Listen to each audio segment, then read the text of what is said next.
1. You will hear a telephone conversation between a passenger and an official at the Land Transport Information Service at Toronto Airport. First, you have some time to look at questions 1 to 5.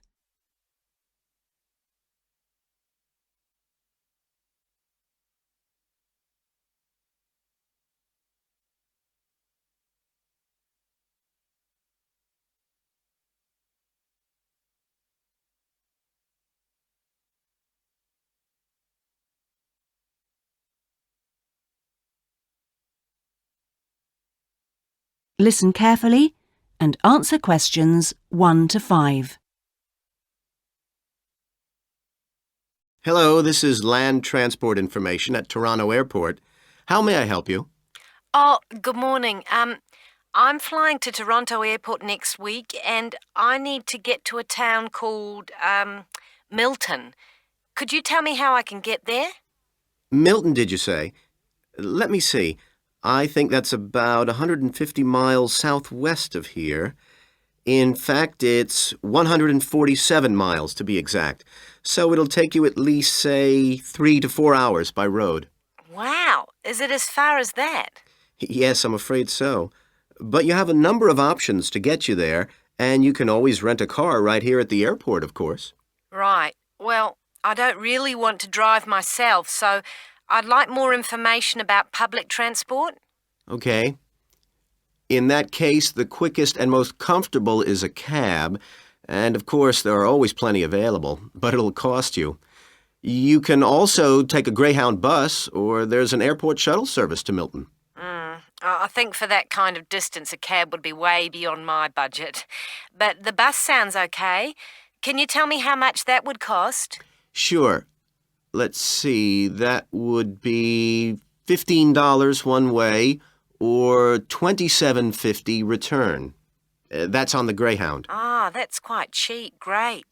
Whereabouts does it stop in Milton? It goes directly from the airport here to the city center, and it's pretty fast. But you have to bear in mind that there is only one departure a day, so it depends what time your flight gets in. Ah, of course. Hang on. Oh, we're due to get there at 11:30 a.m. Too bad. The bus leaves at 3:45, so you would have quite a wait, more than 4 hours. Oh, I see. Well, what about the shuttle you mentioned? Okay, that's the airport shuttle that will take you from the airport right to your hotel or private address. It's a door-to-door service, and it would suit you much better because there's one every 2 hours. So how much does that cost? Let's see. That's $35 one way, $65 return. So I guess it's a bit more expensive than the Greyhound. Oh, that doesn't sound too bad, especially if it'll take me straight to the hotel. But you do need to reserve a seat. Okay. Is it possible to make a booking right now, through you? Sure. Before you hear the rest of the conversation, you have some time to look at questions 6 to 10.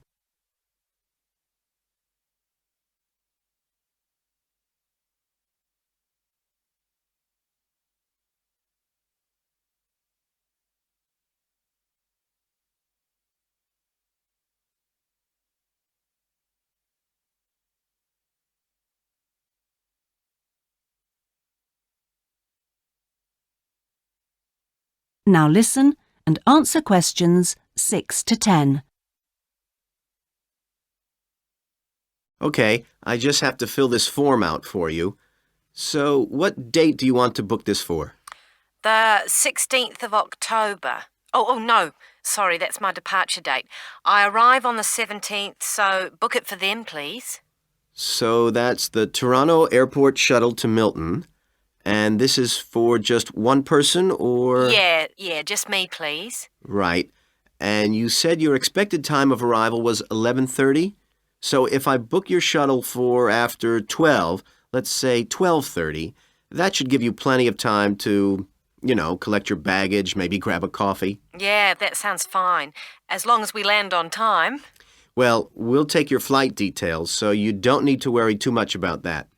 Now, What about the fare? What sort of ticket do you want? One way or... Yeah, that'll be fine, provided I can book the return trip once I'm there. No problem. Just allow a couple of days in advance to make sure you get a seat. And what is your name, please? Janet Thompson. Is that Thompson spelled with a P? No, it's Thomson. Okay. And you'll be coming from the UK? What flight will you be travelling on? It's Air Canada flight number AC936 from London Heathrow. Right. Now, do you know where you'll be staying? We need to give the driver an address. Yes, it's called the Vacation Motel, and I think it's near the town centre. Anyway, the address is 24 Kitchener Street. That's Kitchener Street. That's fine. Right, so that's $35 to pay, please. Have you got your credit card number there? Yes, it's a Visa card, and the number is 3303 8450 2045 6837. Okay. Well, that seems to be everything. Have a good trip, and we'll see you in Toronto next week. Yes, bye. Oh, thanks for your help. That is the end of part 1. You now have half a minute to check your answers.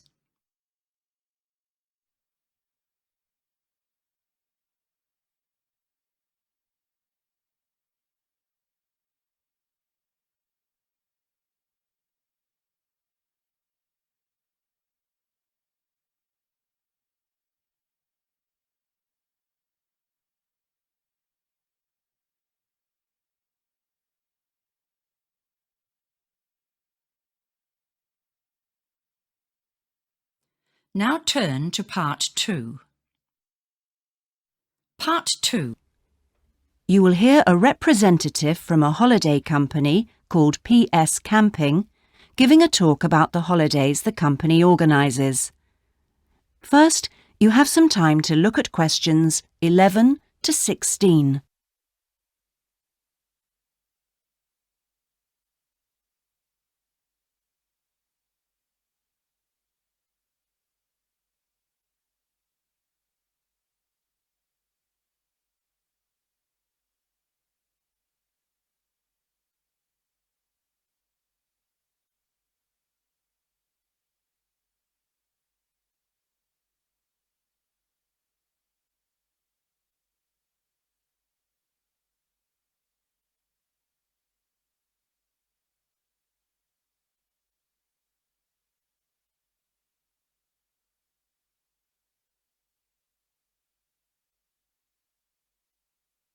Now listen and answer questions 11 to 16.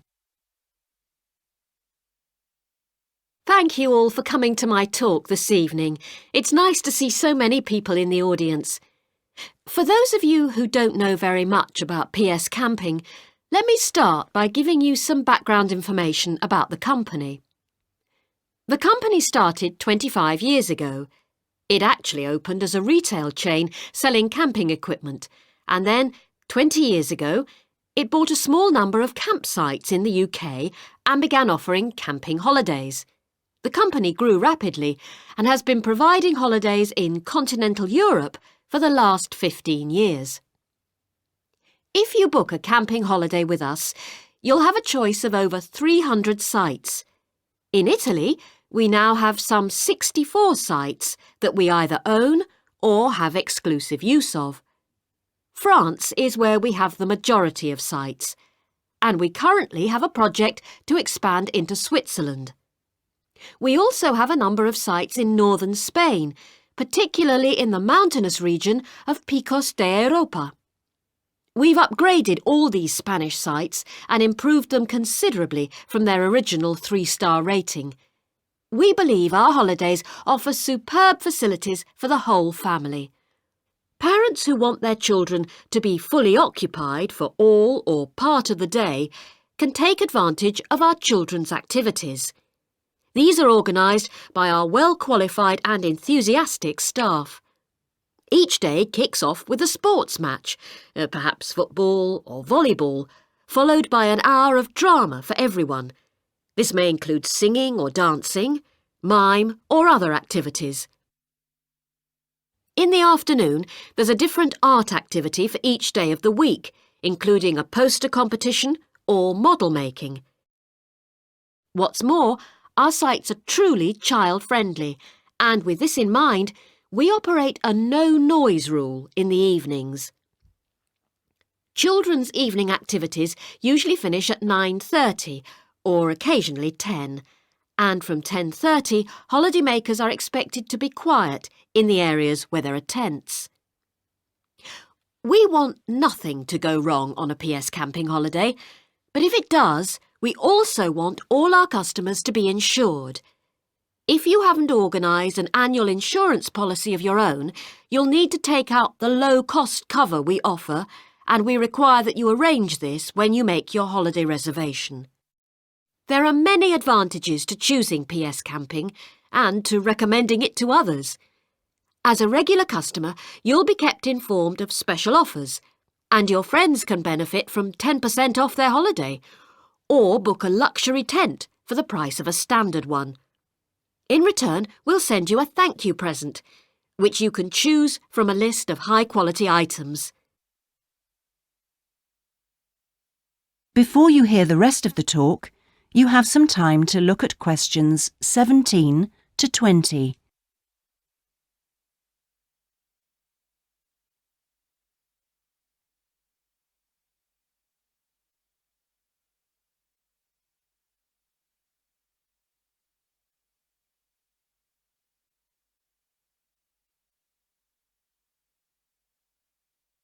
Now listen and answer questions 17 to 20. When it comes to our tents, these are equipped to the highest standard.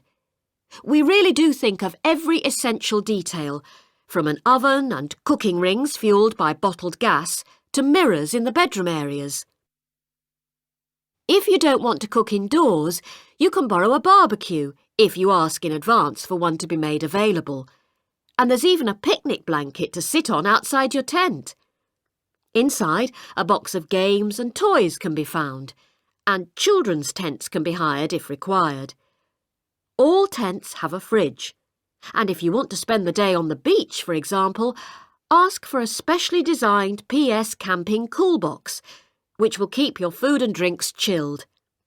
There are excellent washing facilities at all our sites, with washing machines and clothes lines in the central areas, along with mops and buckets in case your tent needs cleaning during your stay. All sites have a cafe and/or a shop for those who'd rather eat in than dine at a local restaurant. That is the end of part 2. You now have half a minute to check your answers.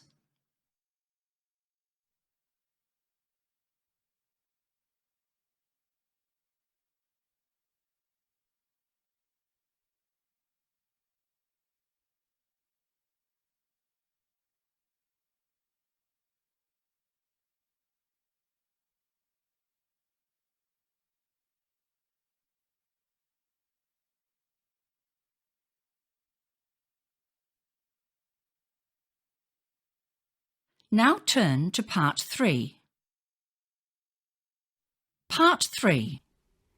You will hear a tutor talking to two business students called Philip and Janice about their research on managing individuals.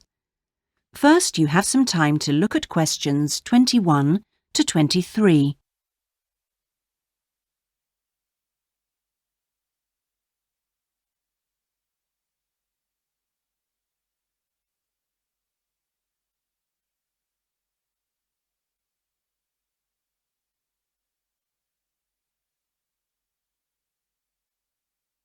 Now listen carefully and answer questions 21 to 23. Well, you've both been looking at different styles of managing individuals in companies and the workplace. How's the research going, Philip? Well, I've been looking at why individualism, Individual differences are such an important area of management studies.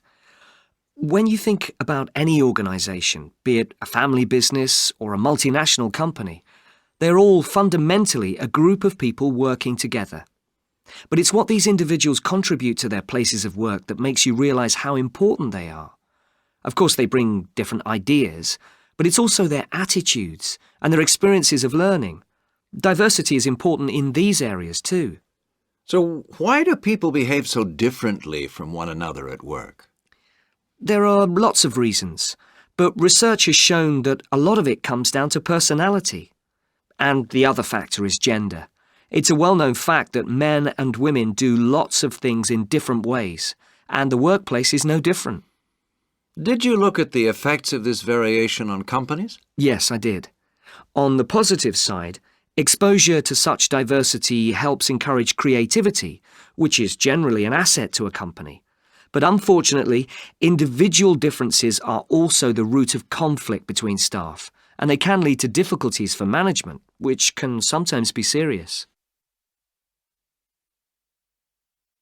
Before you hear the rest of the conversation, you have some time to look at questions 24 to 30.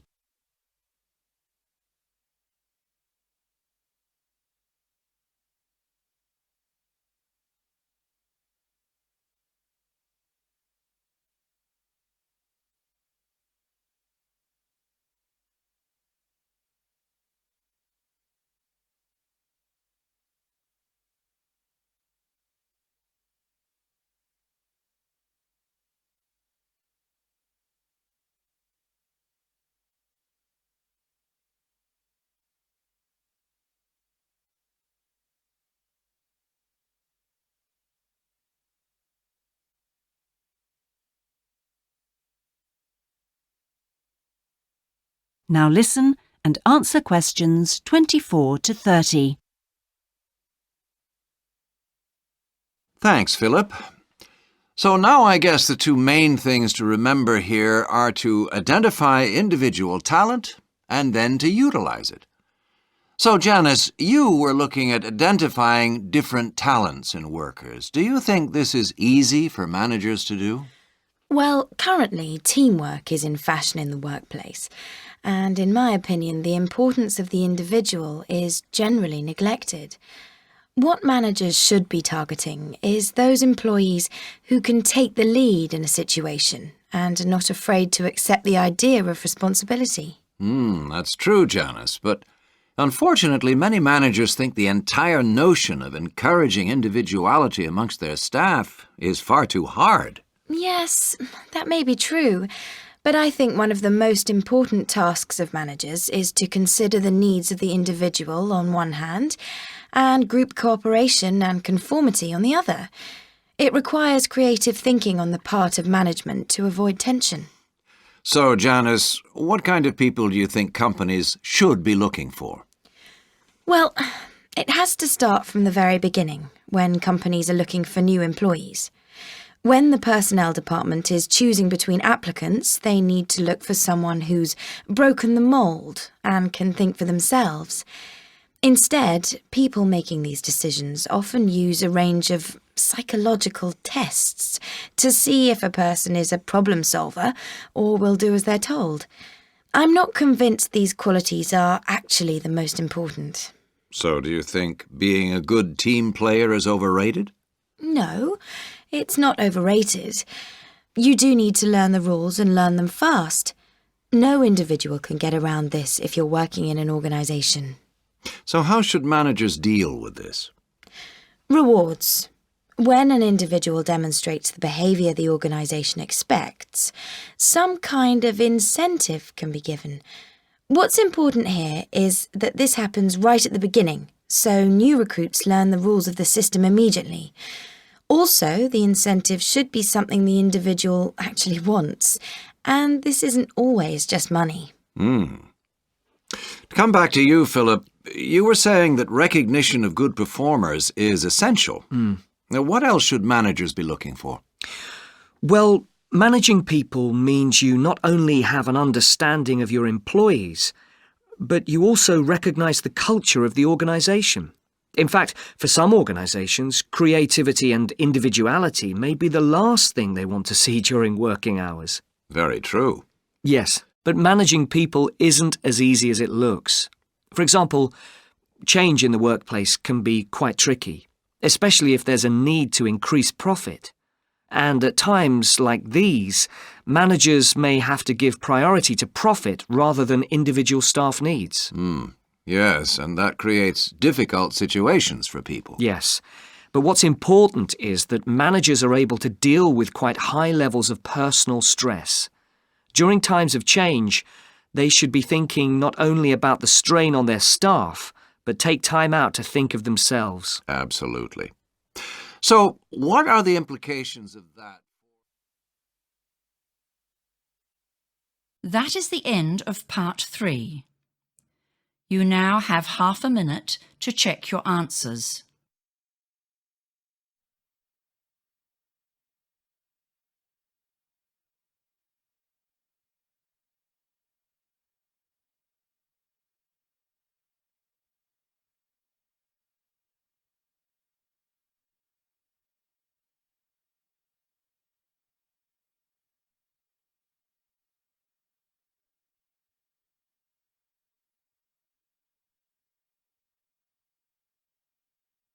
Now turn to part 4.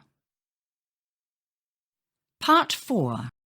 You will hear part of a lecture about cave paintings and other types of rock art. First, you have some time to look at questions 31 to 40.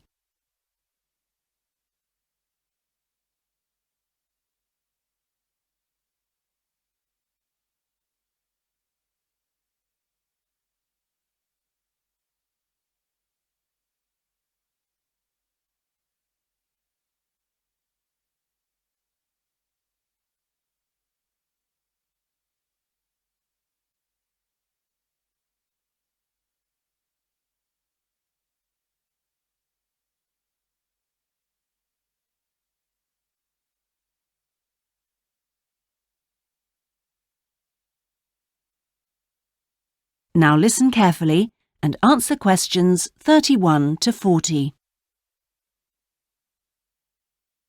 Good afternoon, everyone. This is the first seminar in preparation for our archaeological fieldwork in Namibia. We are fantastically lucky to have received partial research funding for this trip from our institute, so I shall expect 200% attention and participation from you all. First in this seminar, I'm going to give a brief introduction to contemporary research on rock art. And in the second part, I'm going to give you some do's and don'ts for our fieldwork trip in April. So please listen very carefully. I'm first going to focus on the interpretation of rock art in Namibia. We are very fortunate to be going to an area where you can find some of the most important sites in the entire world. And I hope to show you how easy it is for everyone to make mistakes in looking at cultures which are different from our own, the first and most important lesson we have to learn. In Namibia, there are both paintings and engravings. That's where the surface of the rock is cut out.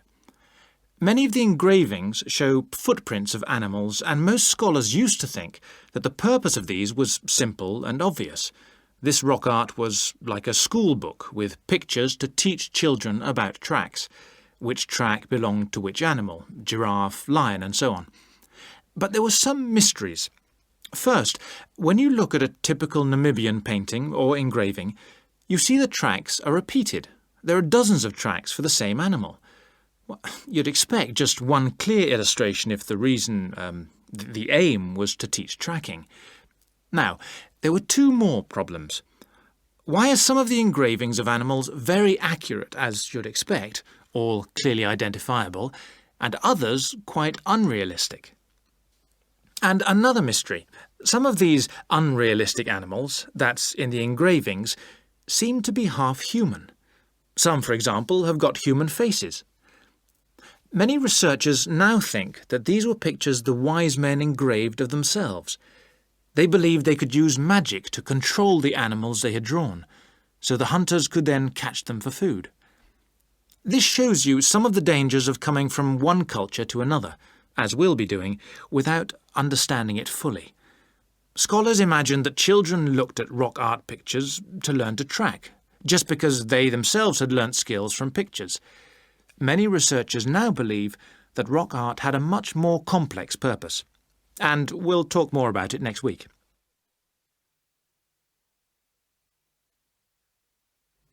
Now, before I invite you to join in a discussion in this second part of the seminar, I'd like to make some very important points about our fieldwork, and in fact any field trip to look at rock art. We're going to a number of sites, and we won't always be together. The single largest problem faced by people who manage the sites is, yes, I'm sure you've guessed, damage caused by visitors, even though it's usually unintentional. Whenever you do go to a site, don't forget you can learn many things from observing at a distance, instead of walking all over it. This can really help to reduce visitor pressure. People often say, well, there's only 2 of us, and just this one time. But maybe thousands of people are saying the same thing. And then some basic rules to guide you. We'll have our own camp near a village, but remember never to camp on a site if you go on your own. It may be disrespectful to the people of that culture, and certainly don't make fires, however romantic it may seem. It's really dangerous in dry areas, and you can easily burn priceless undiscovered material by doing so. So, how are we going to enjoy the rock art on our field trip? By looking at it, drawing it, and photographing it. Never by touching it or even tracing it. Rock art is fragile and precious. Remember that climbing on rocks and in caves can destroy in a moment what has lasted for centuries. So, no heroics in Namibia, please. Try to be extra careful and help others to be too. Oh, and lastly, please don't even move rocks or branches to take photographs. You should leave the site intact. I'm sure I can rely on you to do that. Well, that's about all I want to say before today's first discussion. But if you have any questions, please ask them now. Oh, and don't forget you'll find some fascinating information about worldwide sites on the internet. Right, first question then. That is the end of part 4. You now have half a minute to check your answers.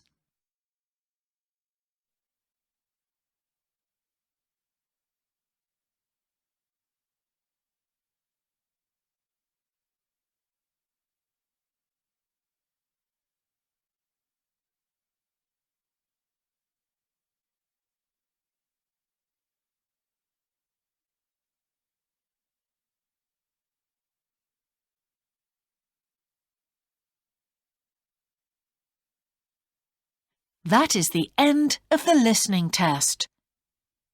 In the IELTS test, you would now have 10 minutes to transfer your answers to the answer sheet.